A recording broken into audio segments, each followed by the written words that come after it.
Penuntun Saat Teduh Sinode Gereja Kristen Jakarta, Sabtu 29 Januari 2022. Judul Renungan, Kristus sebagai Model Ketaatan.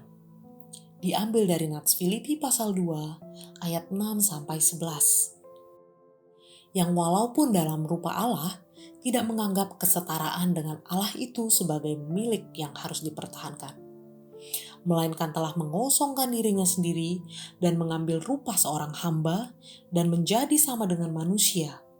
Dan dalam keadaan sebagai manusia, ia telah merendahkan dirinya dan taat sampai mati, bahkan sampai mati di kayu salib.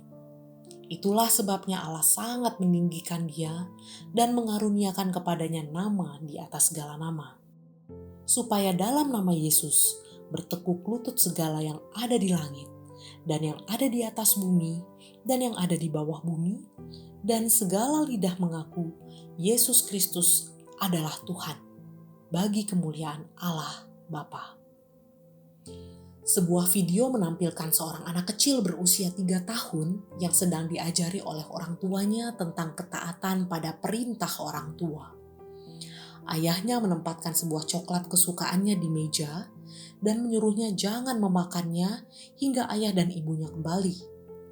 Jika ia taat, maka ia akan mendapat hadiah coklat yang lebih besar.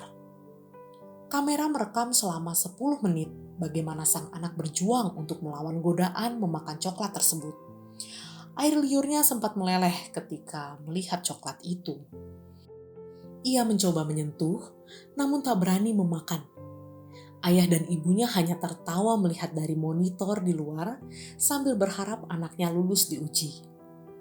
Hingga menit ke-10, akhirnya orang tuanya kembali dan memberikan hadiah karena ketaatan anaknya. Surat Filipi menjawab, Kristus dalam keadaan sebagai manusia, ia telah merendahkan dirinya dan taat sampai mati, bahkan sampai mati di kayu salib. Ketaatan Kristus untuk melalui jalan penderitaan atau via dolorosa bukanlah hal yang mudah.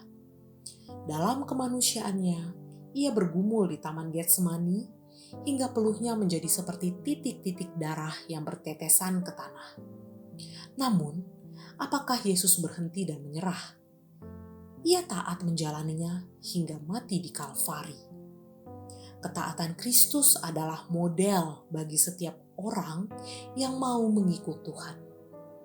Jikalau Allah menggenapi janjinya untuk menyelamatkan manusia berdosa, maka orang percaya juga harus berjuang dan taat kepada Allah di dalam kesatuannya dengan Kristus. Ketaatan mengikut Tuhan memang tidak mudah, namun hadiahnya indah. Orang yang taat kepada Allah di dalam Kristus telah memperoleh mahkota kehidupan kekal.